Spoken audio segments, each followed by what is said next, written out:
देख रहे हैं देश का सबसे लोकप्रिय डिबेट शो आर पार। 8 अगस्त को दिल्ली पर साजिश के काले बादलों ने दस्तक दी। आरोप है कि जंतर मंतर पर एक प्रदर्शन के दौरान एक समुदाय के खिलाफ बेहद आपत्तिजनक नारेबाजी की गई। जिस प्रदर्शन के दौरान जहरीली नारेबाजी का आरोप लगा, उसका आयोजन करने वालों में सुप्रीम कोर्ट के वकील अश्विनी उपाध्याय भी शामिल थे, जिन्हें पुलिस ने अब गिरफ्तार कर लिया है।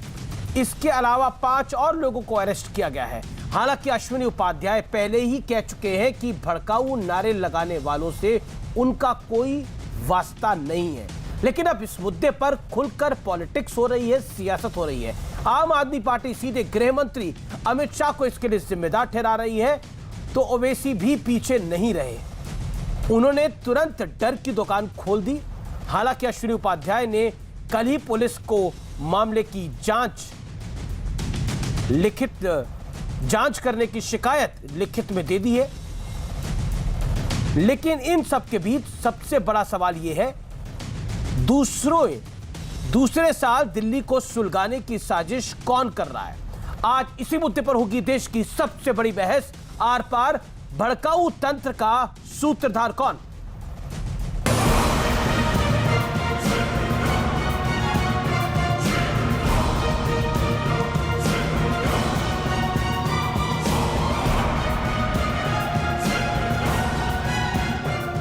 देश की राजधानी दिल्ली के जंतर मंतर पर 8 अगस्त को एक प्रदर्शन हुआ। अंग्रेजों के बनाए पुराने कानून को वापस लेने की मांग के साथ धरना दिया गया। लेकिन आरोप है कि धरने में शामिल कुछ लोगों ने एक समुदाय विशेष के खिलाफ आपत्तिजनक नारेबाजी की, जिसका वीडियो सोशल मीडिया पर वायरल हो गया। इस मामले में पुलिस ने 6 लोगों को कई घंटों की पूछताछ के बाद गिरफ्तार कर लिया।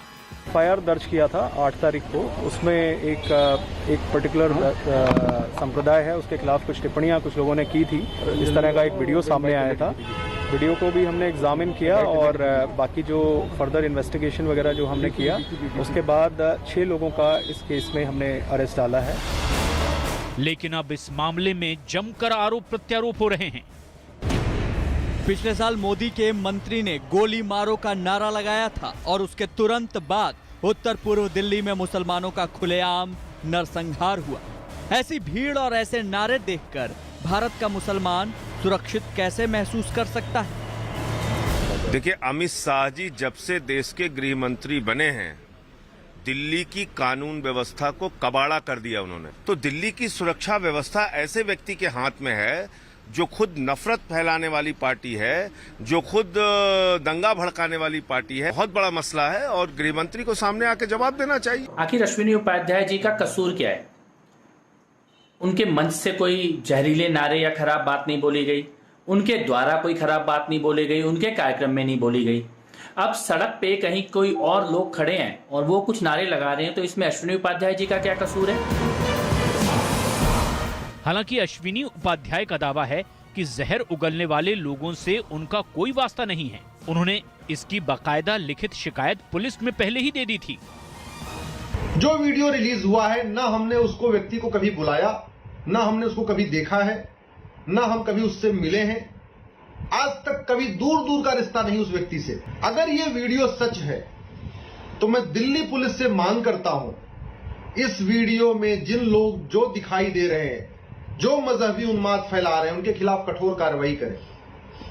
और यदि ये वीडियो फेल है तो जिन लोगों ने ये वीडियो बनाया है, जिन लोगों ने इसको वायरल किया है, उनके खिलाफ कठोर कार्रवाई हो। सवाल ये है कि आखिर दिल्ली की शांति पर किसकी नजर है? आज इसी मुद्दे पर होगी देश की सबसे बड़ी बहस। आर पार, भड़काऊ तंत्र का सूत्रधार कौन? और अब वक्त है आर पार के सुप्रसिद्ध विश्लेषण का। भड़काऊ तंत्र की चाल का विश्लेषण। लगातार दूसरे साल दिल्ली की शांति भंग करने की कोशिश हुई है। याद करिए, सीए और एनआरसी के नाम पर दिल्ली की शांति को भंग किया गया। किस तरह के दंगे हुए पूर्वी दिल्ली के अंदर, वो अपने आप में संदेह पैदा करते हैं। जंतर मंतर पर लगे नारे किसी भी हाल में कोई बर्दाश्त नहीं कर सकता। चाहे किसी समुदाय के खिलाफ वो लगे हो, वो बिल्कुल बर्दाश्त करने के लायक नहीं है। नारे किसने लगाए, आरोपी वहां कैसे पहुंचे, इसकी जांच होनी चाहिए। यह सबसे ज्यादा महत्वपूर्ण है। लेकिन जांच से पहले राजनीतिक बयानबाजी जो ओवैसी साहब कर रहे हैं या फिर उनकी पार्टी कर रही है, उससे बचना बेहद बेहद आवश्यक है, बेहद जरूरी है। याद करिए ओवैसी साहब के छोटे भाई या फिर वारिस पठान के नारे किस तरह के थे, उसको किसी को बताने की आवश्यकता नहीं है। मामला संवेदनशील है, सियासी बयानबाजी अशांति को हवा दे सकती है। ये हमारी भी गुजारिश है कि इसमें बहुत ही सभ्य तरीके से अपनी बात को रखना चाहिए, क्योंकि कहीं ना कहीं इसका नुकसान मुल्क को होगा। मेरे साथ बात करने के लिए आज की इस चर्चा में कई मेहमान जुड़ रहे हैं। मेरे साथ कपिल मिश्रा हैं जो कि भारतीय जनता पार्टी से हैं। मेरे साथ वारिस पठान भी इस चर्चा में थे, लेकिन उन्होंने आखिरी मोमेंट पे ड्रॉप कर दिया। उन्होंने बोला कि मैं इस कार्यक्रम का पार्ट नहीं बन सकता। मेरे साथ इस चर्चा में सुबुही खान है, मेरे साथ शादाब चौहान है इस चर्चा में, जो कि पीस पार्टी, शांति वाली पार्टी से है। मेरे साथ इस चर्चा में फिरोज बख्त है जो कि शास्त्र है मनु के। आप तमाम लोगों का स्वागत है। मेरे साथ तस्लीम रहमानी भी इस चर्चा में जुड़ेंगे, उनका भी अभिनंदन है। मैं सबसे पहले शादाब चौहान आप ही का रुख करता हूं और 50 सेकंड के अंदर आपसे जानना चाहता हूं, जो नारे लगे वो गलत थे, लेकिन उन नारों को पब्लिसाइज करके उन नारों पर सियासत करके क्या हासिल हो जाएगा? अमीश जी, जो इस देश की किसी भी कम्युनिटी को ये गाली देकर नारे लगाते हैं, वो देश के सबसे बड़े दुश्मन हैं। आईसिस से ज्यादा खतरनाक ये आतंकवादी है जो किसी जाति के नाम का, धर्म का नारा लगाते हैं। हमें याद है जब 1990 में वो बड़ी बड़ी तकरीरें चौराहों पर लगती थी, जो नहीं राम का वो हराम का, मुल्लाओं के दो स्थान शमशान या। जी आपका ऑडियो देखिए आपका ऑडियो कट गया है। मैं सीधा रुख करता हूं कपिल मिश्रा का इस चर्चा में। कपिल मिश्रा, इन्होंने तो पता नहीं किस किस चीज के साथ उस नारों को कंपेयर कर दिया। मेरे साथ दोबारा जुड़ गए हैं शांति वाली पार्टी के शादाब चौहान। शादाब चौहान, अपनी बात को, अपनी वारी को कंप्लीट करिए। अमीर जी, हमारा मानना यह है कि अगर कोई मर्यादा पुरुष श्री राम के बारे में अगर किसी ने आपत्तिजनक टिप्पणी की, हम उसके भी खिलाफ हैं, लेकिन ये नारे सदन के 100 मीटर दूर लगते हैं। इसका मतलब कोई आतंकवादी आकर के हमारे प्रधानमंत्री पर हमला कर सकता है। देश की सुरक्षा, जब राजधानी में लोग सुरक्षित नहीं है, जब राजधानी में आतंकवादी प्रधानमंत्री की सुरक्षा कहां से बीच में आ गई? शादाब चौहान, इसमें प्रधानमंत्री की सुरक्षा कहां से बीच में आ गई? अभी आप कह रहे थे, देखिए ये लोग आईएसआईएस जो नारे लगा रहे हैं वो आईएसआईएस से भी खतरनाक है। मैं कपिल मिश्रा का रुख करता हूं। कपिल मिश्रा, क्या अश्विनी उपाध्याय आईएसआईएस से खतरनाक लोगों को उन्होंने इस कार्यक्रम में बुला लिया था, जो बात शादाब चौहान कह रहे थे? सबसे पहले तो अमीश भाई, मेरे को बड़ा दुख हो रहा है, ये वारिस पठान कहाँ भाग गए। मैं तो उनसे बातचीत करने के लिए आया था, लेकिन मेरे को शक था कि कार्यक्रम शुरू होने से पहले वो भाग ही जाएंगे, और वैसे ही हुआ है। खैर, कभी ना कभी तो सामना होगा। ओवैसी का, उनके भाई का, कब तक भागते रहेंगे? जहां तक ये अश्विनी उपाध्याय जी की बात है अमीश भाई, पूरा देश जानता है अश्विनी उपाध्याय कौन है। भारत के सुप्रीम कोर्ट में 101 जनहित याचिकाएं दायर करने वाला वो व्यक्ति, जिसकी कोई भी जनहित याचिका आज तक रिजेक्ट नहीं हुई है। आज जब वो थाने में बंद थे, तब भी भारत के सुप्रीम कोर्ट में एमपी और एमएलए को लेकर जो ऑर्डर आया है, राजनीतिक पार्टियों को लेकर जो ऑर्डर आया है, चुनाव सुधारों का जो ऑर्डर आया है, वो अश्विनी उपाध्याय की जनहित याचिका पर आया है। जो व्यक्ति इस देश में कानून की ताकत का इस्तेमाल समाज के सुधार के लिए और संविधान में बदलाव के लिए कर रहा हो, उसकी आतंकवादियों से तुलना की जा रही है। अश्विनी उपाध्याय का पूरा भाषण मैंने सुना है, जो जंतर मंतर पर उन्होंने दिया, उस मंच से हुआ हर एक भाषण मैंने सुना है। ना अश्विनी उपाध्याय ने कोई भड़काऊ बात बोली, ना उनके कार्यक्रम के मंच से कोई भड़काऊ बात बोली गई है। 10 बजे का शुरू हुआ कार्यक्रम 12:30 बजे खत्म हो चुका था, लोग वहां पर जा चुके थे। उसके बाद शाम को 4 बजे मंच जहां था उस जगह पर भी नहीं, उससे कहीं दूर 10 लोग खड़े होकर अगर कोई नारा लगाते हैं तो उसकी जिम्मेदारी अश्विनी उपाध्याय की कैसे हो सकती है, कार्यक्रम के आयोजक की कैसे हो सकती है? मैं आज ये सवाल उठा रहा हूं कि अश्विनी उपाध्याय का कसूर क्या है, अश्विनी उपाध्याय की गलती क्या है? लेकिन कपिल पुलिस ने तो देश पे उनके, लेकिन कपिल मिश्रा जी, पुलिस ने तो 6 घंटे की पूछताछ के बाद गिरफ्तार किया, तो पुलिस को कुछ लगा होगा तभी गिरफ्तार किया गया है। नहीं, मैं तो ये नहीं मानता हूं कि पुलिस ने कोई ठीक गिरफ्तारी की है, और इसके ऊपर हम लोग सवाल उठा रहे हैं। हम उनकी गिरफ्तारी का विरोध कर रहे हैं। अभी भी मैं पटियाला हाउस कोर्ट में हूं, जहां पर उनके मामले की सुनवाई अभी चल रही थी। फैसला अभी सुरक्षित रखा गया है, और मुझे ये लगता है कि एक एमिनेंट सुप्रीम कोर्ट के लॉयर, एक एक्टिविस्ट, जो संविधान की ही बात कर रहा है लगातार, जिसका कोई क्रिमिनल रिकॉर्ड नहीं है, जिसके अगेंस्ट कोई एविडेंस नहीं है, उसको इस प्रकार से थाने में बिठा के रखना और गिरफ्तार करके रखना, ये दिल्ली पुलिस के ऊपर, उनके कार्यप्रणाली के ऊपर थोड़े सवाल खड़े करने वाली बात है, क्योंकि ये कोई तरीका नहीं है अश्विनी उपाध्याय के साथ करने का। हम इसका विरोध कर रहे हैं। अगर आपको गिरफ्तार करना है, आप नारे लगाने वालों को गिरफ्तार कीजिए, उनके वीडियो सामने, उनकी फोटो सामने, कोई उनके नारों का समर्थन नहीं कर रहा है। भारत के कानून के मुताबिक उनको सजा मिलनी चाहिए, लेकिन अश्विनी उपाध्याय को पकड़ लेना, उनको रात से लेकर अभी तक बैठा के रखना, उनको अरेस्ट कर लेना कहीं से दूर दूर तक, जबकि कार्यक्रम के ऊपर, कार्यक्रम के मंच में कोई बात नहीं बोली गई, उनके द्वारा कोई बात नहीं बोली गई। कार्यक्रम के खत्म होने के बाद 4 घंटे बाद कार्यक्रम के खत्म होने के किसी बात के ऊपर आप अगर अश्विनी उपाध्याय को पकड़ते हैं तो ये ज्यादती है। बताइए आप शादाब चौहान, क्या आपको लगता है कि वाकई अश्विनी उपाध्याय का दोष है? हालांकि पुलिस ने अपने तरीके से कार्रवाई करी है, लेकिन जहां तक भड़काऊ तंत्र की बात है तो भड़काऊ बातें क्या क्या किसने बोली है, अगर उसकी तह में जाएंगे तो बड़े सारे मामले खुल जाएंगे, आपका भी मामला खुल जाएगा तब। शादाब, टपकता है कपिल मिश्रा जी, जिनके मुंह से शहद टपकता है, जो दिल्ली पुलिस की मौजूदगी में धमकी दिए थे और मौजूदा मिनिस्टर ने कहा था गोली मारो सालों को, इस तरह की बात करने वाले हमें बताएंगे। दूसरी चीज मैं एक सवाल कर रहा हूं कि एक हिंदू रक्षा दल का पिंकी चौधरी स्पष्ट रूप से कहता है कि सभी लोग हमारे थे, अश्विनी के हमारे भाई हैं, ये हमारे लोग थे, हमारे बुलाए हुए लोग थे। तो जो ओपनली इस बात को स्वीकार कर रहे हैं, उनके बारे में क्यों नहीं कहा जाता है? आखिरी पॉइंट मेरा अमीर जी है, आखिरी पॉइंट 10 सेकेंड।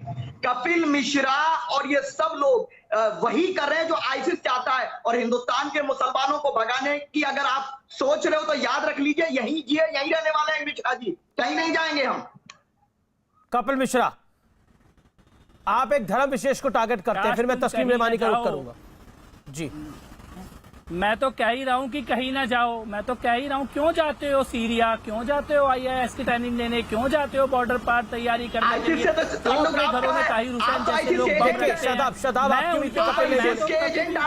मैं तो देखो शबाब मेरी बात सुनो बेटा, इतना घबराओ मत, इतना परेशान मत हो, कहीं दिल की कोई बीमारी हो जाएगी तो इलाज कराते हुए घूमोगे। शांति से मेरी बात सुनो, शांति से मेरी बात सुनो, तसल्ली से मेरी बात सुनो, तमीज से बात। मैं बोलूंगा बुरा लग जाएगा, क्योंकि इतना घबरा क्यों रहे हो? कहीं दिल का दौरा पड़ जाएगा, दिल का दौरा पड़ जाएगा आपको, इतना घबराइए। क्या भाषा है कि हम 500 पे भारी हैं? पता है ये क्या बात है शादाब की हम 500 पे भारी है हैं? कि तुम्हें कपिल मिश्रा का नाम सुनते ही, कपिल मिश्रा का नाम सुनते ही तुम्हारे को दिल का दौरा पड़ता है, मुझे ये मालूम है। लेकिन आज बात अश्विनी उपाध्याय की हो रही है, मेरे नाम के। शादाब चौहान कैसे हमसे सवाल कर रहा है? सीने पे चढ़ के सवाल किया जाएगा, देश मेरा है ये कपिल मिश्रा, ये देश हमारे बाप की जागीर है, हमारी प्रॉपर्टी है, हमने खून से सींचा है देश को। भाई साहब कागज है, कागज रखे हैं हमने, कागज है, हुक्मरानी की हमने, कागज है बाप की जागीर के। आपने देश को तो बाप की जागीर बना लिया, लेकिन देश तो देश की जागीर है। लेकिन कपिल मिश्रा अपनी बात को रखे, तस्लीम रेमानी भी इंतजार करे। शादाब, मैं आपका रुख करूंगा। जामा मस्जिद ना हम जामा मस्जिद पे जा रहे हैं, ना जामा मस्जिद यहाँ आ रही है। मुझे लगता है कि विषय पे रहना चाहिए। कपिल मिश्रा, आप अपनी बात को रखिए। देखिए, मैं फिर से अमीश भाई ये बात कहना चाहता हूं कि अश्विनी उपाध्याय, उनके मुद्दे और उनकी बातें बहुत गंभीर हैं। वो जनसंख्या नियंत्रण की बात कर रहे हैं, वो कॉमन सिविल कोड की बात कर रहे हैं, और इसीलिए आज अश्विनी उपाध्याय को टारगेट किया जा रहा है, इसीलिए उनको विलेन बनाने की कोशिश की जा रही है। इन लोगों को किसी नारे या किसी से, इनको बस ये है कि अश्विनी उपाध्याय को खलनायक बना दो, अश्विनी उपाध्याय को घेर लो, उसको कुचल दो, क्योंकि वो आदमी जो बात कर रहा है उससे इनके पेट में दर्द होता है। वो जनसंख्या नियंत्रण की बात कर रहा है, वो कॉमन सिविल कोड की बात कर रहा है। भाई, जिसने नारे लगाए वो जेल जाना चाहिए, इसका किसी ने समर्थन नहीं किया। देश में जहरीले नारे लगाने वालों का समर्थन कौन लोग करते हैं, उनका बचाव कौन करते हैं? इन्होंने कहा संसद से थोड़ी दूरी पर, संसद से 10 किलोमीटर दूर पे अफजल हम शर्मिंदा है, तेरे कातिल जिंदा है के नारे लगे थे। उनका समर्थन किन लोगों ने किया था? उन बातों पे आज जाने का दिन नहीं है। आज दिन है अश्विनी उपाध्याय के मुद्दे क्या है, अश्विनी उपाध्याय कह क्या रहे हैं, और अश्विनी उपाध्याय को टारगेट क्यों किया जा रहा है। मैं और पूरा देश, जो इस देश के संविधान पे भरोसा रखते हैं और जो कानून में रिफॉर्म की बात करते हैं, वो सब लोग पूरी ताकत से अश्विनी उपाध्याय के साथ खड़े हैं। ठीक है, मैं सीधा रुख करता हूं। क्या आपको लगता है तस्लीम रेमानी, ये एक मॉड्यूल है? हमने देखा पिछले पिछले साल भी किस तरह, पिछले 2 साल पहले भी किस तरह का घटनाक्रम हुआ था दिल्ली के अंदर, तब सीए एनआरसी का नाम था। लेकिन क्या आपको लगता है कि इसमें टारगेट कुछ और है? देखिए, ये जो कुछ हुआ इतवार के दिन, ये कोई पहला वाक़या तो है नहीं। इस तरह के नारे मुल्क में मुख्तलिफ मकामात पर इस किस्म के जो ये रेडिकलाइज राइट विंग के लोग हैं, आरएसएस के एफिलिएट्स, ये लगाते ही रहे हैं, मुख्तलिफ जगहों पर लगाए गए हैं। नहीं, उनका कोई प्रूफ है? आपने आरएसएस का नाम दिया, आरएसएस का कोई प्रूफ है कि आरएसएस के लोग थे वो? आरएसएस का नाम सुनते ही आपको बड़ी परेशानी हो जाती है, मुझे मालूम है। नहीं, मुझे तो मेरे को तो हर बात पर परेशानी होती है जो गलत होती है। मेरी परेशानी तो गलत बात पर होती है। जी, मुझे मालूम है, आप भी कभी ना कभी गए होंगे शाखा में, तो आपका तो आप क्लोज टू हार्ट है, तो कोई इशू नहीं है। लेकिन जो आरएसएस के एलाइड ऑर्गेनाइजेशंस हैं, वो इस किस्म के जैसे नाम बताइए, आरएसएस के एलाइड ऑर्गेनाइजेशन जैसे, फैक्ट की बात करिए ना, आरएसएस के एलाइड ऑर्गेनाइजेशन आपके जो आप बताइए ना। जैसे अनुराग ठाकुर ने नारा लगाया, देश के गद्दारों को गोली मारो, जो वो नारा लगा था। जैसे कपिल मिश्रा आपके साथ बैठे हुए हैं, बड़े सम्मानित बन के बैठे हुए हैं, इनको अगर उस दिन गिरफ्तार कर लिया गया होता जब ये डीसीपी की छत्र छाया में कह रहे थे कि 3 दिन के बाद पुलिस हटा के हम देख लेंगे, उस दिन ये गिरफ्तार हो गए होते, उस दिन अनुराग ठाकुर गिरफ्तार हो गए होते, एमपी से हटा दिए गए होते, तो अश्वनी को बिल्कुल, अश्वनी उपाध्याय की ये जुर्रत नहीं होती, और ये पंकज की ये जुर्रत नहीं होती, और वो जो एक और वो फिल्म एक्टर है, क्या नाम उनका, चौहान, गजेंद्र चौहान, उनकी जुर्रत नहीं होती कि इतवार को यहाँ आके करते। वो जो सत्यानंद सरस्वती वहां बैठा हुआ है मसूरी डासना में, वो जब प्रोफेट की शान में गुस्ताखी कर रहा था, उस दिन गिरफ्तार हो गया होता, तो आज ये किसी की जुर्रत ना होती ये करने की। आज हुई है, हम कहते देर आया दुरुस्त आया। मैं दिल्ली पुलिस को इसके खिलाफ रहा हूं हमेशा, लेकिन आज मैं उनको अप्रिशिएट करता हूं, इसलिए कि उन्होंने चंद घंटे में कार्रवाई की। हालांकि तो कपिल मिश्रा गिरफ्तार हो जाने चाहिए थे, गजेंद्र चौहान गिरफ्तार हो जाने चाहिए थे, अनुराग ठाकुर पे कार्रवाई हो जानी चाहिए थी। ये आपका फलसफा है? बिल्कुल होनी चाहिए थी। अकबर अवैसी ने एक बात कही, हमने कंडेम किया, गलत बात कही थी, हमने कंडेम किया, वो जेल गया, उस पर मुकदमा बना, आज भी चल रहा है मुकदमा, सजा होनी चाहिए। मैं साफ कहता हूं, अगर वारिस पठान ने वो जुमला कहा था, उसको जेल जाना चाहिए, सजा होनी चाहिए। लाइकवाइज अश्वनी उपाध्याय हो या पंकज चौधरी हो, जेल जाना चाहिए। इन पे जिसने कहा था कि भारत के हम चिकन नेक काट देंगे, उस पर तो आप कुछ नहीं बोले। आप तो खुद कह रहे थे मैं 25 लाख लोगों को लेकर जाऊंगा राम मंदिर वाले मामले पर, तब तो आपको कानून की सुध नहीं आई। ठीक है, कपिल मिश्रा बोला, वो भी जेल में रासुका के तहत। ठीक है, कपिल मिश्रा को अप्रिशिएट नहीं किया, वो भी जेल में। कपिल मिश्रा तकलीफ है अगर अश्वनी उपाध्याय जेल, वो कह रहे हैं अगर अकबरुद्दीन ओवैसी जेल जा सकते हैं, उनपे उनको पुलिस उठा के लेके जा सकती है, तो अश्विनी उपाध्याय को क्यों नहीं? तारीफ करें। उन्होंने बोला मैं पहली बार दिल्ली पुलिस की तारीफ कर रहा हूं, अपने जीवन में कुछ अच्छा काम कर दिया है। कपिल जीवन नहीं अच्छी बात है इनकी तारीफ।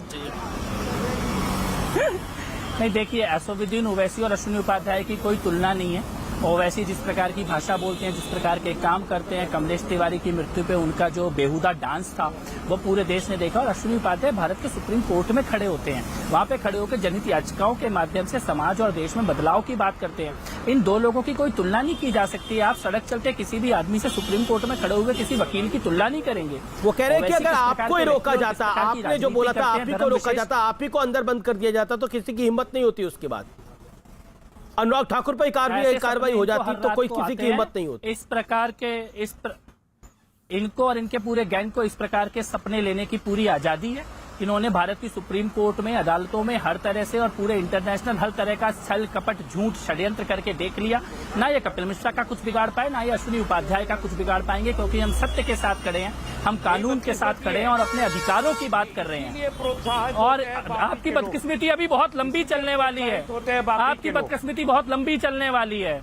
आपकी बदकिस्मती बहुत लंबी चलने वाली हाँ, है। देखते हैं। आपकी बदकिस्मती अभी रहेगी। नहीं, मुझे लग गया है, मुझे लग गया है आपने अपनी कि किस्मत में, बदकिस्मती के आपने दिन आपके लद आपने गए, अपनी किस्मत में आपके दिन लद गए हैं। आतंकियों का साथ देना आपने अपनी किस्मत में लिखा है। झूठ का साथ देना आपने अपनी किस्मत में लिखा है। ले लिया है हालात आपने झूठ और आतंकियों का साथ देना अपनी किस्मत में लिखा है, इसीलिए आपकी बदकिस्मती के दिन आए हैं। छुकने की मेरे को मत डराओ, मेरे को डराओ मत, मेरे को मत डराओ, क्योंकि टीवी पे ये भाषा बोलने वाले बहुत मैंने देखे। क्या करोगे, क्या करोगे, तुम देख लो। अरे जेल जाओगे और क्या कर रहा है, जेल जाओगे, जैसे लोग जेल बैठे हैं, ताहिर हुसैन जैसे जो लोग बैठे हैं उनका समर्थन करने वाले लोग आप जैसे लोग हैं। ताहिर हुसैन जैसे लोगों का समर्थन भी बाहर आने वाला है जमानत होके, बेफिक्र रहो। तुम्हारे झूठ तो यानी कि आप ताहिर हुसैन का समर्थन कर रहे हो इस चैनल पे वाले हो, अगला नंबर ताहिर हुसैन का समर्थन कर रहे हो इस चैनल पे। इस चैनल पे आप ताहिर हुसैन का समर्थन कर रहे हो, ताहिर हुसैन का समर्थन कर रहे हो इस चैनल पे। एक बात बोलो, मैं खुलेआम पूछ रहा हूँ, चाहे जितना कोशिश कर लो, ताहिर हुसैन का समर्थन कर रहे हो क्या? इस चैनल पे ताहिर हुसैन का समर्थन कर रहे हो क्या? इस चैनल पे डंके की चोट पे पूछ रहा हूँ, कर रहे हो क्या? तुम आतंकवादी हो, गद्दार हो, नमक हराम हो, और तुम भी ताहिर हुसैन की तरह जेल में जाओगे। ताहिर हुसैन का हर समर्थन करने वाला आतंकवादी है, ताहिर हुसैन का समर्थन करने वाला गद्दार है, ताहिर हुसैन का समर्थन करने वाले कुचले जाएंगे, ताहिर हुसैन का समर्थन करने वाले जेल में जाएंगे। और तुम्हारी ये गालियां मेरा मेडल है। मैं खुश होता हूं जब तुम गाली देते हो। तुम्हारे जैसे देशद्रोही और आतंकी जब गाली देते हैं तो मुझे खुशी मिलती है, मेरा मेडल है। तुम्हारी गालियां मेरा मेडल है, तुम्हारी गालियां मेरा मेडल है, तुम्हारी गालियां मेरा मेडल है, तुम्हारी गालियां मेरा मेडल है, तुम्हारी गालियां मेरा मेडल है, क्योंकि तुम और तुम्हारे जैसे देशद्रोही लोग कपिल मिश्रा से डरते हैं, कपिल मिश्रा को गाली देते हैं, अश्विनी उपाध्याय से डरते हैं, अश्विनी उपाध्याय को गाली देते हैं, क्योंकि तुम्हारा जो सपना इस देश को तोड़ने का है, हिंदुओं के खिलाफ काम करने का है, उसके रास्ते में दीवार बन के खड़ा है कपिल मिश्रा। तुम्हारी ये बेहूदगी, तुम्हारी ये गाली मेरा मेडल है, याद रखना, ये मेरा मेडल है। इसको मैं गर्व से, तुम्हारी गालियों को मैं गर्व के साथ स्वीकार करता हूँ। तुम्हारी हर एक गाली को मुझे गर्व होता है कि तुम्हारे जैसे लोग जब तड़पते हैं, जब खिसकते हैं, जब चिल्लाते हैं तो कपिल मिश्रा को गाली देते हैं। ये मेरा गर्व है, ये मेरा गर्व है। तुम्हारी ये गालियां मेरा गर्व है। तुम्हारे लिए मैं नीच हूँ क्योंकि तुम्हारे लिए ताहिर हुसैन महान है, लेकिन तस्लीम रेवानी अफजल गुरु महान है। आप ताहिर हुसैन के समर्थन में कैसे आ सकते हैं? जिस व्यक्ति के घर पर, जिस व्यक्ति के घर पे तेजाब मिला हो, जिस व्यक्ति के घर पे पत्थर मिले हो, अगर आप अश्विनी उपाध्याय के घर पर तो कुछ मिला नहीं है, उन्होंने तो खुद नारे भी नहीं लगाए, पुलिस ने उनको गिरफ्तार कराया, आगे कोर्ट अपनी कार्रवाई करेगा, जिस पर सबका सम्मान है, जिसका सबको भरोसा है। लेकिन ताहिर हुसैन जिसके घर से सब कुछ मिला, आप उसके समर्थन में खड़े हो जाते हो तो आपका अपना पॉइंट कमजोर हो जाता है ना। ताहिर हुसैन के समर्थन में आप खड़े हो जाते हो, जिस व्यक्ति के घर पे तेजाब मिला, तेजाब की बोतलें मिली, नुकीले पत्थर मिले और क्या कुछ नहीं मिला, उसके अगल बगल के घर डल गए, जब आप उसके समर्थन में खड़े जाते हो तो आप तो वीक फुट पे आ जाते हो ना अपने आप। देने वाला है जिसने मैक्सिमम, अरे जमानत तो सबका अधिकार होता है, जमानत मिल जाएगी, लेकिन आरोप थोड़ी बड़े, आरोपों से थोड़ी बड़ी हो जाएगा। उसके घर पे कुछ मिला, उसके मकान पे जो कुछ मिला, उससे जमानत अभी मिली नहीं है ना। अरे ये आप तो वही बात कर रहे हैं कि याकूब मेनन आतंकवादी नहीं था। कमाल की बात है। आपसे कहता हूं कि आप इन सवालों को कहीं इकट्ठा करके रख लीजिए। ताहिर हुसैन की जमानत हो जाए तो अदालत में एक अलग से याचिका डालिएगा। अगर तब तक अश्विनी उपाध्याय की जमानत हो जाए, उन्हीं से डलवा दीजिएगा। और ये सारे सवाल आप अदालत से बाहर रहने वाले, ना ताहिर हुसैन बाहर निकलने वाला और ना तुम ज्यादा दिन बाहर रहने वाले जहरीली सोच के लोगों। चलिए, तुम भी ताहिर हुसैन के पास ही जाओगे। तुम्हारी जैसी सोच के लोग बुरहान वानी बनाते हैं, तुम्हारी जैसे सोच के लोग अफजल गुरु बनाते हैं, और तुम्हारी जैसे सोच के लोग कसाब पैदा मुझे करते लगता है कि तुम्हारी सोच है जो कसाब पैदा करती है, बुरहान वानी पैदा करती है। मुझे लगता है कि इस विषय पर देखिए टॉपिक पे रहना चाहिए, सब मर्यादित बात करें, मेरा निवेदन है। देखिए, इसको अगर आप हिंदू मुसलमान में पूरे बहस को बदल देंगे तो उसका कुछ निचोड़ नहीं निकल के आएगा। मेरे साथ फिरोज बख्त है। फिरोज बख्त साहब, आप तो वहां पे मौजूद थे, आपकी तो आंखों देखी है, आपकी गवाही मैं लेना चाहता हूं इस कार्यक्रम में। आखिरकार क्या हुआ था, जरा संक्षेप में बताइए। हाँ, देखिए मैं चाहूंगा कि आप जिम्मेदार आदमी हैं, आप चांसलर हैं मनु के, बताइए। हाँ नहीं, बट आई जस्ट वांट कि कोई हैकल ना करे। मैं पूरा वाकया बताता हूँ। देखिए, जो हमारे उपाध्याय जी हैं, अश्वनी उपाध्याय एक बहुत ही शरीफुन्नफ्स आदमी है। मैं उनको काफी रोज से जानता हूँ।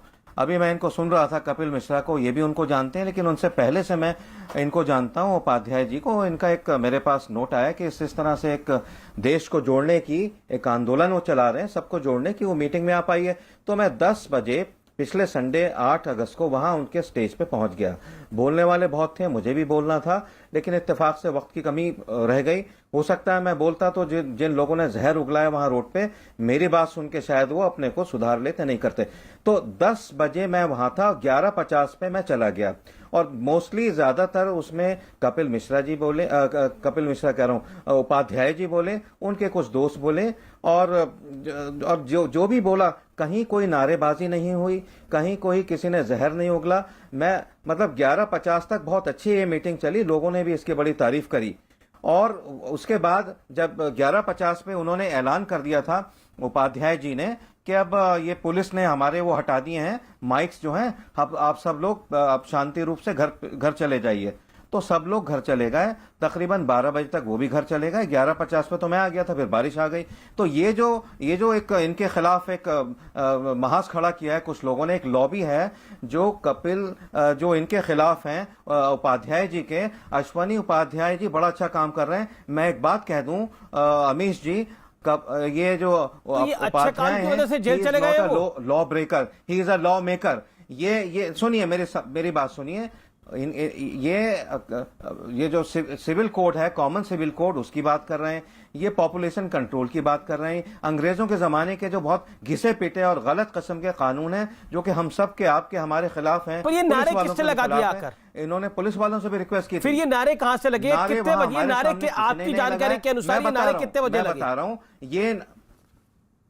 ये नारे मेरी जानकारी के अनुसार 3 या 4 बजे के बीच में लगे। 8-10 लोग, मेरा ख्याल ये है, देखिए बहुत सा ये सरकार के खिलाफ कुछ ऐसा भी सिलसिला चला रहे हैं लोग जो एंटी गवर्नमेंट, एंटी मोदी हैं, कि भगवा कपड़े पहना करके कुछ लोगों को सामने ले आते हैं और वो जो है इस तरह के नारे लगाते हैं। उन नारों के साथ कोई नहीं है, ना कपिल मिश्रा है, ना अमित, ना अमीश जी हैं, ना मैं हूं, और ना ही हमारे तस्लीम रहमानी है। वो खतरनाक नारे थे। भारत बहुत अच्छा मुल्क है, यहाँ साझा विरासत से हम रहते हैं, गंगा जमनी तहजीब से रहते हैं। उन नारों के साथ कोई नहीं है। लेकिन ये मैं कहना चाहूंगा बबांगे दहल और डंके की चोट में, कि पुलिस से भी रिक्वेस्ट करना चाहता हूं, अगर पुलिस वाले, अगर डीसीपी उस मल्होत्रा साहब मेरी बात सुन रहे हैं, उनको फौरन से पेशतर छोड़ दीजिए। जो आपको इंक्वायरी करनी है उपाध्याय जी के खिलाफ, जो भी करना है, उपाध्याय ने जो भी कुछ बोला उसमें कोई भी चीज ना तो एंटी मुस्लिम थी, ना एंटी नेशनल थी। देखिए, ये तो तस्लीम रहमानी, के लिए फिरोज बख्त अहमद को तो, कपिल मिश्रा बने रहिए हमारे साथ, फिरोज बख्त अहमद को तो साजिश की बुआ रही है, कह रही है कुछ लोगों को भगवा कपड़े पहनाकर इस तरह के नारे लगवा दिए जा सकते हैं। वो कह रहे हैं कि जब तक मैं वहां पे था 1 घंटे 50 मिनट तक, तब तक कोई इस तरह के नारे नहीं लगाए गए थे। अश्विनी उपाध्याय ने ये नारे लगाए हैं, इसकी तो कोई तकरीर नहीं कर रहा, और हमने विजुअल में भी नहीं देखा। अगर उन्होंने नारे लगाए होते तो तस्वीरों में होता वो। अमीश, एक बात मैं सबसे पहले अर्ज कर दूं कि ये जो ब्रिटिश लॉ है, ब्रिटिश लॉ के खिलाफ हम भी हैं। अश्वनी उपाध्याय से मेरी 10 बार डिबेट हुई है, आपके चैनल पे भी हुई होगी, दूसरे चैनल्स पे भी, यूनिफॉर्म सिविल कोड पे भी, पॉपुलेशन पे भी। और आपको मालूम है मैं पॉपुलेशन कंट्रोल का हामी मैं भी हूँ कि कानून आना चाहिए, यूनिफॉर्म सिविल कोड पर ड्राफ्ट आना चाहिए, ब्लूप्रिंट आना चाहिए, उस पर बहस होनी चाहिए, इसका भी मैं हामी हूँ। तो हमारी खूब बहस हुई है, टेलीविजन पे भी, टेलीविजन के बाहर भी हुई है। लेकिन इसका अगर उन्होंने मुझे इस प्रोग्राम में बुलाया होता तो मैं भी जाता। लेकिन उन लोगों की तो इंटेंशन ये सब कुछ थी, तो हम जैसे लोगों को बुला क्यों बुलाते? ब्रिटिश लॉ के हम भी खिलाफ हैं, हम भी जाते वहां।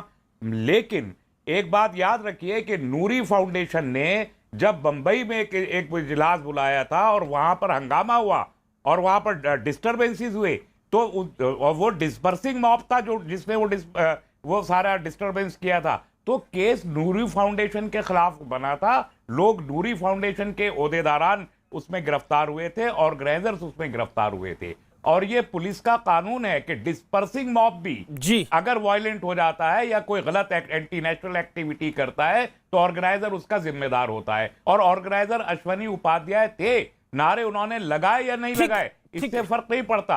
उनके मौत में 5,000 लोग इकट्ठा हुए विदाउट फिरोज बख्श साहब, रेमानी साहब आपने अपनी बात रखा। फिरोज बख्श जी 40 सेकंड घंटे बाद अगर उनके जाने के बाद 10 लोग इस तरह से एंटी नेशनल और एंटी मुस्लिम नारे लगाएं तो उसकी जिम्मेदारी उपाध्याय की नहीं है। उस तरह से तो आप ये देखिए कि ये टिकैत साहब हैं, Tikait anti national, anti Modi, anti governance बैठे हुए, सड़कें रोकी हुई हैं, उनको भी गिरफ्तार करना चाहिए। उनको गिरफ्तार क्यों नहीं किया?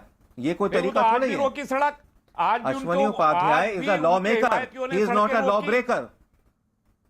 मेकर नहीं है, लॉ मेकर नहीं है, उनके लॉ प्रेजेंटर हैं। लॉ मेकर कहते हैं उनको जो पार्लियामेंट और असेंबली में होते हैं, नहीं, उन्हें कहते हैं लॉ मेकर। मेरी बात सुनिए, उन्होंने 110 उन्होंने सुनिए मेरी बात, he is a law maker क्योंकि उन्होंने 110 पीआईएल लगाई हुई हैं। कपिल मिश्रा कह रहे थे 101 पीआईएल डाली हैं, 110 पीआईएल डाली हैं। कोई भी पर्सनल नहीं है, सारी PIL in national in public interest हैं, वो आपके और हमारे उसमें हैं। वो हिंदुस्तान को जोड़ने की बात करते हैं। सुनिए मेरी बात सुनिए, अरे सुनिए रहमानी साहब, मैं आपको एक बात बता दूं, मोदी की हिमायत और कृपा से आप चांसलर बन गए, इसका मतलब ये नहीं कि लेकिन इस तरह का जहर मत घोलिए समाज में। आप मत लगाइए, आप पढ़े लिखे आदमी हैं, हिंदी अंग्रेजी में एक्सपर्ट हैं, लेकिन जिस तरह के बयान आप देते हैं उससे क्या है, समाज टूटता है। आप यूनिवर्सिटी के चांसलर हैं भाई, आप सोसाइटी ब्रेकर हैं, ठीक है, बिल्कुल कोई बात नहीं, कोई बात नहीं। मैं आप लफ्जों की चीर-फाड़ में मत जाइए। आप मेरी बात सुनिए। अश्वनी उपाध्याय को मैं आपसे नहीं, मैं उनको बहुत दिनों से जानता हूं। अश्वनी उपाध्याय जैसा शरीफुल नफ्स आदमी और कायदे कानून को समझने वाला और कायदे पे चलने वाला आदमी, मैं बिल्कुल जानता हूं उनको, ठीक है। हाँ सुनिए, मैं तो अल्लाह से दुआ करता हूं कि आप भी उतने ही शरीफुल नफ्स हो जाएं जैसे वो अश्वनी उपाध्याय हैं। मैं तो ये दुआ करता हूँ। और सुनिए, आप जहर मत उगलिए, आपकी आदत है, आप जहर उगलते हैं, आपकी आदत है कि आप आग लगाते हैं। आप जैसे लोगों की वजह से हिंदुस्तानी मुसलमान, आम हिंदुस्तानी मुसलमान उसका खमियाजा भुगतता है। आप जिस तरह के मुसलमान आप हैं उससे सारे मुसलमानों को तकलीफ पहुंच रही है। लोग मुसलमानों को शुकूक की निगाह से देखते हैं। मैं कहना चाहूंगा आपसे, आप पढ़े लिखे हैं, आप सही रास्ते पे चलिए। बदल लेते आपको आपकी सारी दुकानदारी आपके नाम से चलती है, इसलिए आप अपना नाम नहीं बदल रहे, वरना नाम बदल चुके। दुकानदारी तो देखिए अल्लाह का शुक्र है, मेरी दुकानदारी है, मेरी दुकानदारी सबका साथ, सबका विकास, सबका विश्वास के साथ है। मेरी दुकानदारी सबका साथ, सबका विकास, सबका विश्वास के साथ है। आपकी दुकानदारी तुर्कियों के साथ है। आप तुर्की से पैसा लाते हैं, आप मिडिल ईस्ट से पैसा लाते हैं, आप अरब ममालिक के जो किंग हैं, जो अरब ममालिक के जो अरब, सुनिए, आप बिकते हैं अरब ममालिक में कि हिंदुस्तान की बुराई करो, हिंदुस्तान के खिलाफ साजिश पैदा करो, किसानों को जो है बॉर्डर पे बिठाओ, सड़कें रोको। आप हिंदुस्तान के खिलाफ साजिश कर रहे हैं। आप पैसा लेके, आप फंडिंग लेके, आप पीएफआई के नेता हैं, आप पीएफआई के लिए फंडिंग लेके आपने झगड़े करवाए यूपी में। आपको पता है कि यूपी में जो आग लगाई, आगजनी हुई, उसमें पीएफआई के अकाउंट में आप जैसे लोगों ने करोड़ों रुपए दिए हुए थे। आप पैसा लेते हैं तुर्की से, आप पैसा लेते हैं विषय पे रहते हैं। अगर लोग मेरी बात सुन रहे हैं, अगर इंटेलिजेंस वाले मेरी बात सुन रहे हैं, तो आपकी पूरी इंक्वायरी होनी चाहिए। आप कहां से फंडिंग लेते हैं? तुर्की से लेते हैं, सऊदी अरब से लेते हैं। हाँ, यही तो है। आप बताएंगे इंटेलिजेंस को? बिल्कुल, इंटेलिजेंस अंधी रहती है। आपने पीएफआई से 1.25 करोड़ रुपया लेके यूपी के अंदर दंगे करवाए। आपने शाहीन बाग में जो औरतें हैं, जो बेचारी भोली भाली मुस्लिम औरतें हैं, उनको तमाम सर्दी के अंदर वहां बिठा करके उनको आपने इस्तेमाल किया। आखिरकार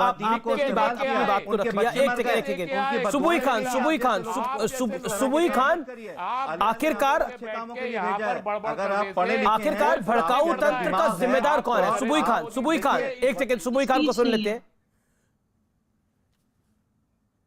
ऐसे नारे तो कोई एक्सेप्ट नहीं करेगा ना, जो नारे उस कार्यक्रम के बाद लगे या पहले लगे, इसकी जानकारी हमें नहीं है, जिसकी जांच हो रही है। जी, ये तो गलत है। जी अमीश, सबसे पहले तो मैं पूरी तरह अपना समर्थन अश्वनी उपाध्याय जी के लिए यहाँ पे देना चाहती हूँ, क्योंकि मैं ये जरूर बोलना चाहती हूँ कि सदियों के इस्लामिक आक्रमण ने भारत का इतना नुकसान नहीं किया जितने कुछ सालों की ब्रिटिश हुकूमत और विधर्मी पार्टियों ने किया है। हमारी सामाजिक, राजनीतिक, शैक्षणिक, वैधानिक व्यवस्थाएं ऐसी बनाई गई जो भारत को तोड़ती है। अश्वनी उपाध्याय जी ने 5 काले कानूनों को हटवाने की मांग करी, कोई गुनाह नहीं कर दिया उन्होंने, लेकिन उनका एक बहुत बड़ा दोष है कि वो हिंदू हैं। इस देश में हिंदू होना आज की डेट में अपराध है। जंतर मंतर पे किसी भी समुदाय के खिलाफ नारे लगे, मैं उसके बिल्कुल खिलाफ हूं, लेकिन कुछ लोगों का दोहरा चरित्र और छद्म पंथ निरपेक्षता में आज एक्सपोज करूंगी। अमीश, काश इन लोगों ने आवाज उठाई होती जब वारिस पठान ने 15 करोड़ बनाम 80 करोड़ बोला था। काश आप लोगों ने तब आवाज उठाई होती जब हिंदुत्व की कब्र खुदेगी एएमयू की छाती पर के नारे लगे थे। काश एएमयू के वाइस चांसलर या पढ़े लिखे प्रोफेसर आके उसको कंडेम करते तो मैं एएमयू को एक यूनिवर्सिटी मानती, अलगाववाद का अड्डा नहीं मानती। काश आप लोगों ने कभी इस देश में हुए हुए मंदिर विध्वंस के खिलाफ बोला होता, हिंदुओं के मास रेप, मर्डर, स्लॉटर के खिलाफ बोला होता। काश आप लोगों ने कभी इस्लामिक आतंकवाद के खिलाफ आवाज उठाई होती। आज आपने बोला कि यति नरसिम्हानंद जी ने प्रॉफिट मोहम्मद की बेइज्जती करी। आप शायद ये भूल गए हैं कि उसी दासना मंदिर के साधु नरेशानंद सरस्वती जी के ऊपर हमला हुआ है। उनका गला उस पर आप एक शब्द नहीं बोल सकते, लेकिन नरसिम्हानंद के खिलाफ वो भी आया था इतवार को। हिम्मत नहीं है, वो अपनी जिंदगी की आखिरी हिम्मत सांसें नहीं है गिन रहे हैं वो, के खिलाफ बोलने की, उसके क्योंकि खिलाफ आप उनके इशारों आवाज पर नहीं गिरती हैं उठाते। मैडम। आप में दोहरा हिम्मत नहीं है सर चरित्र मत बोलने की। दिखाइए देश को, गलत को आप में गलत अनुराग बोलिए। ठाकुर के खिलाफ एक बोलने की साधु हिम्मत अपनी नहीं है, जिंदगी की आप में आखिरी उस जानवर सांसें के गिन खिलाफ रहा है, बोलने की हिम्मत नहीं है, उसके लिए लेकिन आपके आप मुंह से इस्लाम एक को लफ्ज बदनाम लेकर करने के लिए पास नहीं झूठा फूटता चोला है। उतार दीजिए। आप देश जानता है कि आप मुसलमान नहीं है, देश को देश जानता है कि आप दोहरा मुसलमान चरित्र नहीं है। देश को मत दिखाइए, दोहरा चरित्र मत दिखाइए। आपका एक चरित्र साधु सब अपनी जान चुके जिंदगी हैं। की आखिरी आपका सांसें गिन चरित्र रहा है, बेनकाब हो उसका चुका है। फर्क नहीं आपका पड़ता। आपके चरित्र ऊपर बेनकाब हो चुका है। आपके ऊपर नारों का फर्क पड़ता है। आपका चरित्र बेनकाब हो चुका है कि अनुराग ठाकुर से सवाल नहीं कर सकती हैं आप संघ परिवार के लोगों से सवाल नहीं कर सकती, आप नफरत फैलाने वालों से सवाल नहीं कर सकती। आपका चरित्र बेनकाब हो गया है कि आप संघ की मानसिकता में डूबकर नफरत की दुकान चला रही है। सिर्फ आप बेनकाब हो गए हैं, देश जाग चुका है। नफरत की दुकान चला रही है मैडम। दूसरे के साथ सॉलिडारिटी दिखाएंगे। आप इस देश जानता है कि आप मुसलमान नहीं है, सब जानते हैं कि यू आर बहुत नॉट बांट लिया मुस्लिम, आपने, सब जानते हैं कि आप मुसलमान है ही नहीं है। आप खाली मुसलमान नाम रख करके हिंदुत्व के इशारे पर थिरक रही हैं और कुछ नहीं। सब जानते क्या हैं भाषा है ये क्या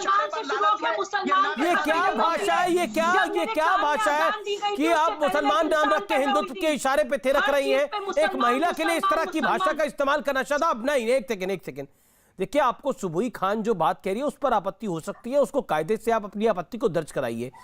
आप मुसलमान नाम रख के पहले तो आप किसी को सर्टिफिकेट नहीं देने वाले, कौन मुसलमान है कौन हिंदू है, आप कोई होते शादाब चौहान इसको सर्टिफिकेट देने वाले। उसके ऊपर यह बोलना आप थिरक रही हैं मुसलमान रख के, मुसलमान नाम रख के हिंदुओं के इशारे पर, क्या होता है थिरकना? क्या भाषा है ये शादाब? ये एक महिला के सामने आप इस तरह की भाषा का प्रयोग करेंगे? मैं जानना चाहता हूं आपसे अमित जी क्यों आप इस भाषा का प्रयोग करेंगे? बताइए ना आप मुझे, नहीं क्यों आपने इस भाषा का प्रयोग करा? आप विषय को छोड़िए थोड़ी देर के लिए। सही है सुबुई, गलत है, आप उस विषय पे मत आइए। लेकिन पॉइंट क्या है? आप बोल रहे हैं कि सुबुई खान मुसलमान नाम रख के हिंदुओं के इशारे पे थिरक रही हैं। एक महिला को आप इस तरह की बात कह सकते हैं? यह आपत्तिजनक क्यों नहीं है? यह आपत्तिजनक क्यों नहीं है आपके लिए शादाब? हम सीता रूपी महिला का सम्मान करते हैं और ताड़का रूपी महिला का सम्मान तो श्री राम ने नहीं सिखाया है। अगर कोई अत्याचार करेगा, झूठ यहाँ पर ना कोई सीता है ना कोई ताड़का है। एक सेकेंड नहीं। अगर आप रामायण की बात करें, ना कोई यहाँ सीता है ना कोई यहाँ ना कोई ये ताड़का है। यह रामायण का कार्यक्रम नहीं हो रहा। ये कार्यक्रम जिसपे हो रहा है उसपे बोलिए आप। यहाँ आपको ताड़का और माता सीता याद आ रही है? अमीर जी मैं कह रहा हूं कि मेरे भगवान शंकर को भी याद कर लीजिए कि महिला के अपमान में उन्होंने क्या कर दिया था। सोच के देखिएगा। आप इन शब्दों का, आप किन शब्दों का इस्तेमाल कर रहे हैं? वो थिरक रही हैं। What do you mean by this? I am appalled. मुझे दुख है आपने इन शब्दों का इस्तेमाल किया अमीश जी, और सोशल मीडिया पर इसका आउटरीच है। मुझे आपत्ति है इन शब्दों के ऊपर। आपने एक महिला के लिए बोला कि आप थिरक रही हैं अमीश जी, किसी और धर्म के इशारे पर। विषय यह है कि आप अपनी बात रखिए, लेकिन दूसरे आदमी को इन शब्दों से सम्मानित कर कर आप अपनी बात को ऊपर नहीं कर सकते। इसलिए आइंदा से ध्यान रखिएगा और माफी मांगिए आपने जिन शब्दों का इस्तेमाल किया। निश्चित हम महिलाओं का सम्मान हमारे लिए प्रायोरिटी है और रहेगा, क्योंकि हम लोग न्याय प्रिय ये लोग। सब मत बताइए आपके लिए क्या प्रायोरिटी है और क्या प्रायोरिटी नहीं है। आप राजनीतिक मंच पे भाषण नहीं दे रहे। आपके लिए क्या प्रायोरिटी है दिख गया मुझे अभी थोड़ी देर पहले। क्या नाचना गलत बात है? क्या नाचना गलत बात है? आपने जिस संदर्भ में बोला वो गलत है। ना नाचना गलत बात है, ना गाना गलत बात है। जिस संदर्भ में बोला वो गलत है। जिस संदर्भ में आपने बोला वो संदर्भ गलत है, और संदर्भ गलत का मतलब गलत हो। जज कर दिया मेरे संदर्भ को। मेरे संदर्भ आपका संदर्भ क्या था वो देश ने सुना और देश जवाब देगा इसका आपको। लोगों को जज नहीं किया। मेरा संदर्भ समझ में आ गया, अनुराग ठाकुर का संदर्भ समझ में नहीं आया। ये क्या कौन सी बात है? मेरा आप दिल की बात जान लेते हैं, लेकिन अनुराग संदर्भ आपने जो बोला वो सबके सामने आया। शादाब चौहान, अब वक्त बर्बाद मत करो अपनी बात पे क्लैरिफाई देने के लिए। सुबोई जी अमीश, सबसे पहले तो मैं शादाब चौहान को बार बार ये ट्यूशन देती हूँ, आज फिर ये ट्यूशन दूंगी कि आप हिंदू को मुझसे अलग करने की कोशिश मत किया करिए। मैं बार बार बोलती हूँ, my name is Khan and I am a proud Hindu. Hindu मेरी संस्कृति है, मेरी राष्ट्रीय पहचान है, तो मैं उसके लिए हमेशा अपनी जिंदगी के आखिरी सांस तक लड़ूंगी।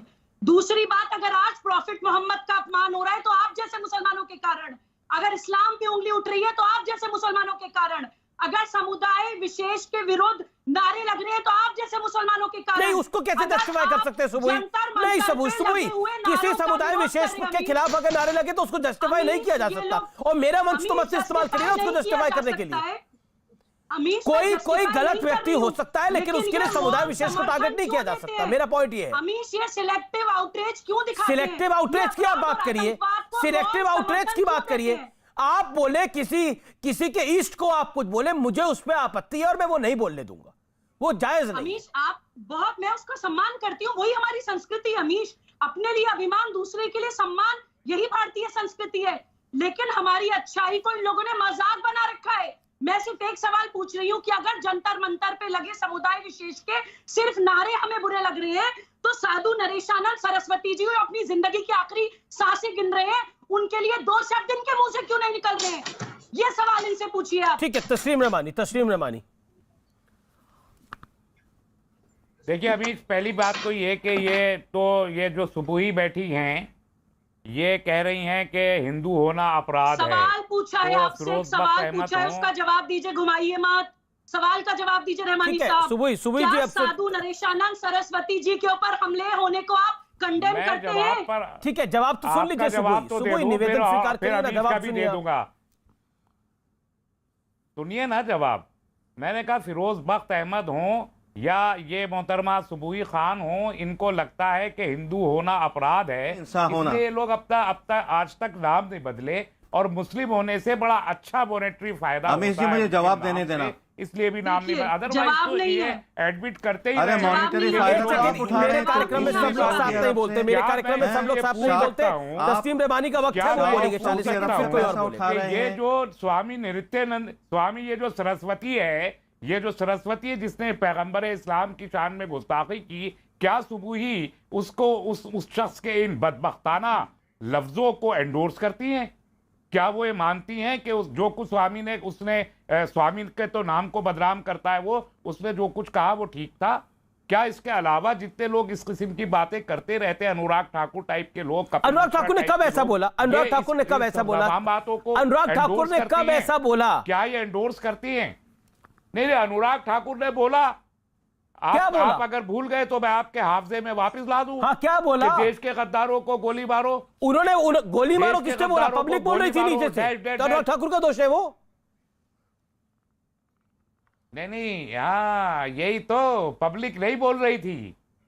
पब्लिक नहीं बोल रही थी, वो खुद ही वो बोल तो रहे देश थे। के गद्दारों की बात हो और रही एक है। साल देश के पहले गद्दारों फिसाद को करवाया जिन फूलमाला तो लोगों चढ़ानी ने, नहीं चाहिए। देश वो के गद्दारों आज के साथ क्या glorify ट्रीटमेंट है। होना चाहिए? जो पार्टी वो तो देश के मुल्क गद्दारों में- की बात कर रहे थे। जो देश के गद्दारों के साथ पार्टी ट्रीटमेंट इस क्या मुल्क होना में चाहिए, आप भी बता मुल्क दीजिए। तोड़ने वाली ताकतों को ग्लोरीफाई देश के गद्दारों के साथ ट्रीटमेंट क्या होना चाहिए, आप बता दीजिए।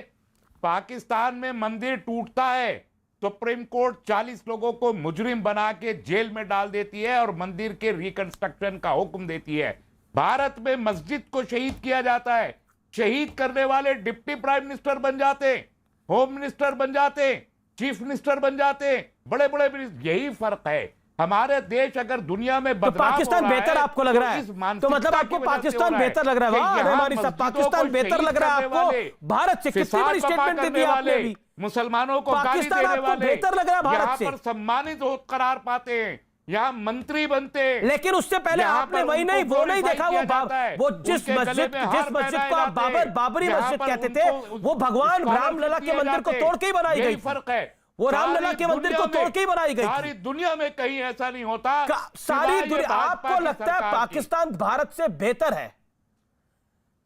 आपने अभी बोला, मैं भारत से आपने बेहतर की पाकिस्तान नहीं, का मैंने कंपैरिजन सारी भारत दुनिया के की साथ बात करा और की। पाकिस्तान क्या बेहतर आपको मैंने- लगता है? क्या नहीं, वहां आप कितने अभी 2 परसेंट? दिन एक पहले ये सेकंड, एक प्रोग्राम आंकड़े, करने वाले थे। एक आंकड़ा इसी बता मौजू दीजिए पे- ना। इसी वहां मौजू आजादी पे के आप 2 समय, दिन पहले आजादी के प्रोग्राम समय करने वाले 1900 थे। एक सेकंड फिर सर, एक हिम्मत सेकंड नहीं पड़ी सर, आपकी। आपने फिर जिस मुल्क हिम्मत को नहीं पड़ी बेहतर बोला, आपकी ये प्रोग्राम जो करने मुल्क की। आपको बेहतर दिख रहा है, एक हिम्मत नहीं सेकंड हुई सुनिए बात आपकी।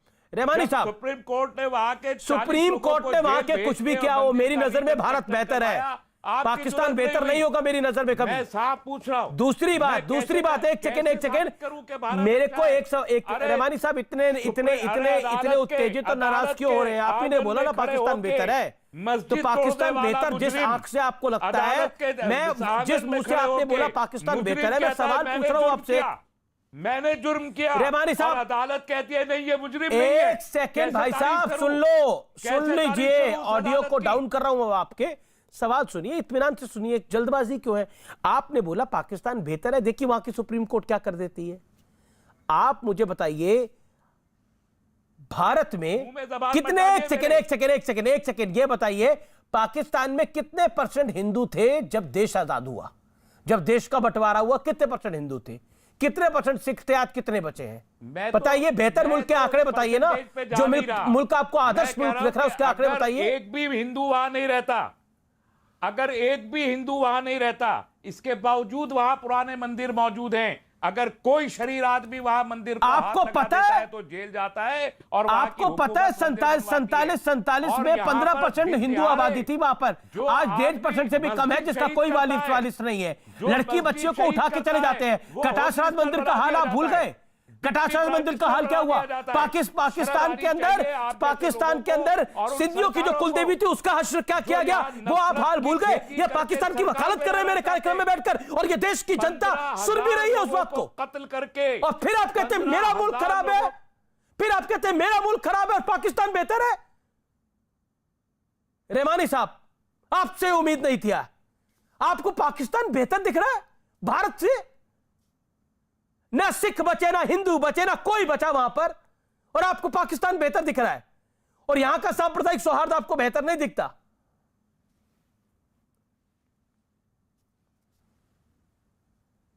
क्या कहिएगा इसके बाद? अब मुसलमान करके कत्लेआम मचाती है, मस्जिदों को शहीद करती है। मुझे उनसे दुश्मनी है, मुझे उनसे मुखालफत है, और करता रहूंगा। आपने अपनी बात को रख लिया, आपने अपनी बात को रख लिया। फिरोज बख्त, आपने सुना भी क्या हुआ? हाँ, मैं एक छोटी सी बात, मैं छोटी सी बात कहना चाहूंगा। थोड़ा रहमानी साहब बहुत बोल लिए, मुझे पता है आपको माइक बहुत प्यारा है, आप मुस्तकिल बोलते रहते हैं। मेरी बात सुन लीजिए।